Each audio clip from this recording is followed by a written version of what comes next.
I worked night shift, 11 p.m. to 7 a.m., in an assisted living for memory care. The building has been open since 1995, so you can imagine that there have been many deaths there. We lost roughly one resident per month for quite a while, in fact, when I was there. But that's expected, given the nature of the home. We've always had weird things happen, but they could easily be put off as our eyes playing tricks on us. Just house noises, a resident moving around in bed or sleep talking, etc. We'd always see things just out of the corner of our eyes, too. We talked about it since my coworker and I do believe in spirits, and we both seem to be a magnet sometimes. After a particular resident passed very suddenly and out of nowhere, though, the activity of the house picked up all of a sudden. This resident frequently got up at night, and his footsteps had a very distinct quick shuffle on the floor, and we always heard him coming from a mile away and knew it was him. After he passed, I repeatedly heard his footsteps coming up from behind me, and when I would turn around, they'd stop. I'd check the hallways, do room checks, etc., and nobody was awake. It eventually got to the point where it was happening multiple times every night, too. The strangest thing, though, was when I was working with the previously mentioned co-worker. I was in the kitchen doing food prep, and she was just on the other side of the counter talking to me. In the kitchen hall, there's an open area, almost like a window with no glass. If you look through the opening, you have a view of the entryway. On the wall near the entryway, there's a large mirror, too. Across from the entryway is a closet with really difficult to open doors. We always struggled pulling them open. While my coworker and I were talking one day, we heard the closet doors violently start shaking, like someone was struggling to open them. Although, to our knowledge, everyone but us was asleep in the house and we had just done our rounds. We both stared at each other in shock, before I ran to the wall opening area to look, and she ran around the wall to look too. I couldn't see the closet doors from where I was, but could see the reflection of them in the big mirror. They were shaking, just like someone was trying to open them, but nobody was there. My coworker saw the same thing when she got around to the wall too, and then it just abruptly stopped. We both ran down the closet hallway to look down it. I'm not even sure why, except that what we saw defied all logic, and in our minds, a resident definitely had to have gotten up. Nobody was down the hallway, though, or would have been able to move fast enough to get out of sight. Well, we did rounds again after this to double check, but everyone was asleep. After this incident, we never had anything so obvious happen again. The shuffling feet, seeing stuff out of our peripheral vision, and hearing other weird noises continued, but it seemed to calm down after this peak of activity. I've never seen anything quite like that before, and I have no idea what logical explanation could apply to it. I mean, those closet doors are extremely difficult to budge, even when throwing your entire body weight into it. We don't get earthquakes here, and there definitely wasn't one that night. Nothing else shook or moved, too. Only the closet doors. If anyone has any ideas, feel free to voice them, because at this point, I'm at a loss.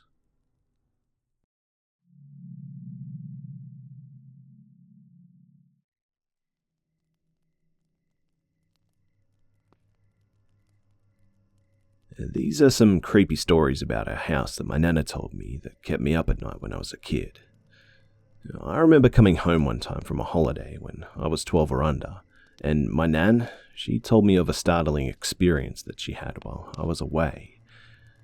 Curiosity getting the better of me, I asked if she had any more, and she was all too happy to oblige, and I didn't sleep that night. These experiences all take place at a house that I used to live in from when I was born in the early 90s to when we moved in 2002. This house was a very special house. It was simultaneously my favorite and most feared place in the world, and you're about to find out why. To make a brief description, it was an old house, for Australian houses anyway. It was fairly big, on 5 acres of land, in a fairly populated suburb, but also full of forest and bush, sitting at the foot of the Blue Mountains, an hour west of Sydney.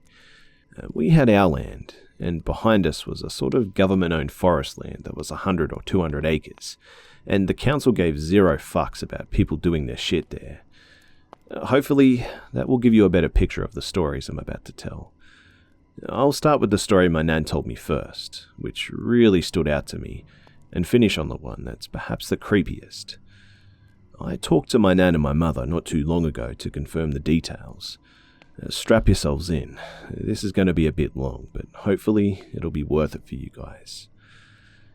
The first story happened when I was visiting my father and grandparents interstate. My nan was home alone, in this house, doing the ironing, when she saw a little boy walk into my room. Surprised to see that I was home, she walked into my bedroom to see what the hell I was doing there. She stopped immediately, though, as she walked in, because it wasn't me sitting on my bed, but a boy that looked remarkably like me. But off somehow, she said. Not in an evil or twisted way or anything, but she says that she knew he was different to living beings like us. They apparently just stared at each other for what seemed like minutes, and not knowing what to do, she tried to be as passive as possible, and said, I'm sorry, little one, but we're moving soon. You can come with us, though, if you'd like. He didn't respond, but after a few moments of silence, he stood up and ran straight for the door and through her. She didn't see the boy again, but when she told my mum, my mother immediately had a massive spat at her. You should never invite things like that into your home, even if seemingly innocently. The second story was when my nan was much younger, and my mother and uncle were children. My nan was hanging up the washing on the line when she heard a strange humming noise she'd never heard in her life before.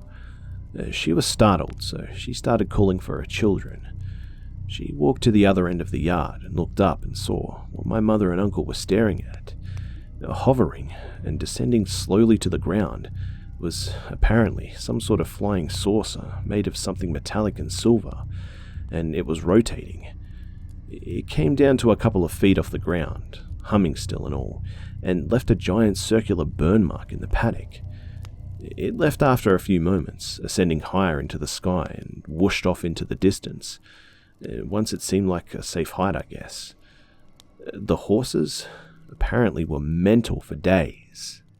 The third story, which may have something to do with aliens and UFOs again, was told to me by my mother.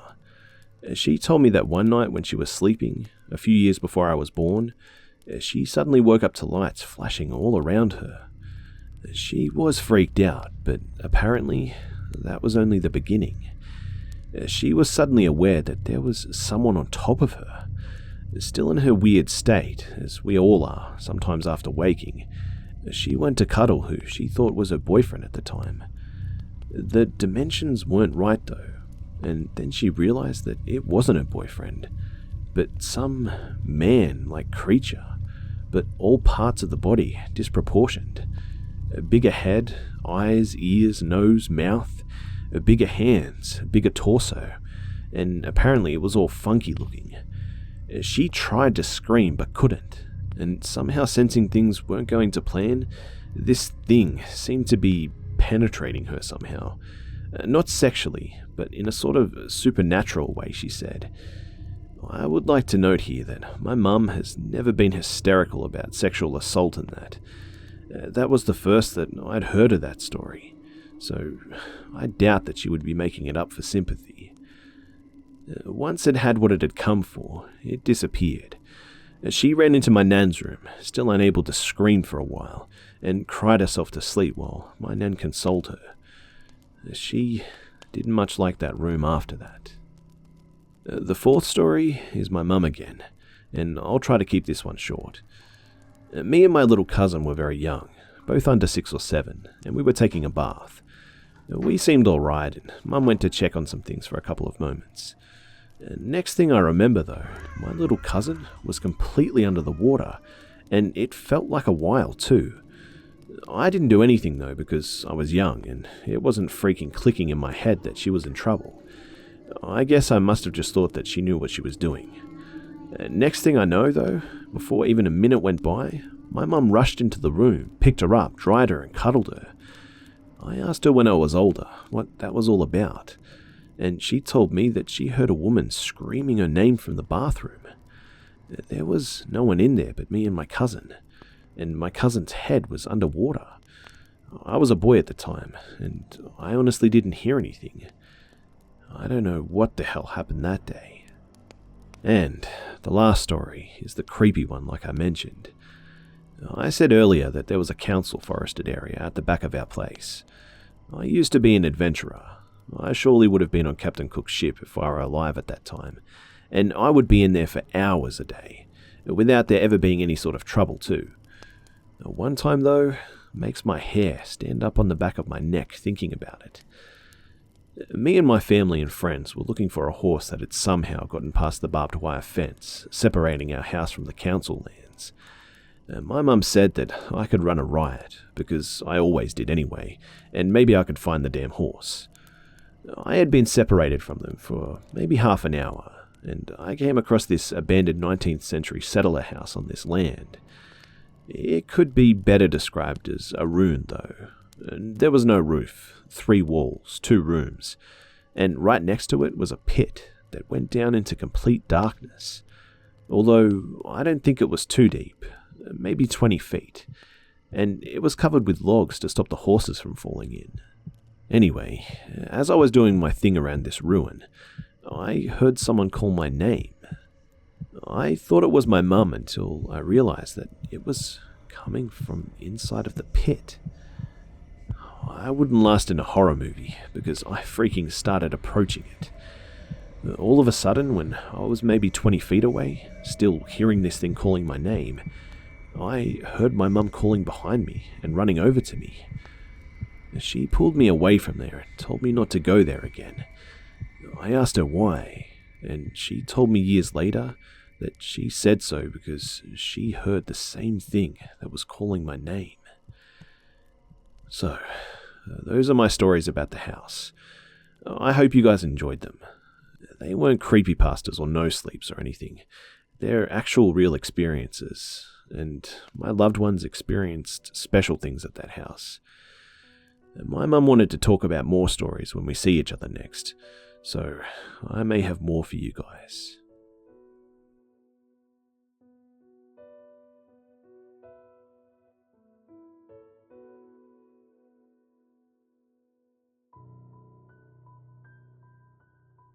G'day mates, it's Busta here. Well, I hope you guys enjoyed the video. Thanks again to the Hive members that bravely shared their stories for us all here, and I hope you guys are all doing really well. For the chance to have your story feature in a video, you can send your story to my email, which is in the description below. If you would like more scary stories too, you can click on the card at the top right of your screen or on one of the annotations on your screen right now. As always guys, it would be awesome if you could like, share, comment and subscribe if you're new. Don't forget to follow me on Facebook, Twitter and Instagram for updates throughout the week. And also, if you would like content early and completely advert free for as little as $1 a month, feel free to click on the link to my Patreon account and sign up there for regular MP3 format stories. Thanks again for tuning in and for all the love as always guys, and I'll see you mates in the next one.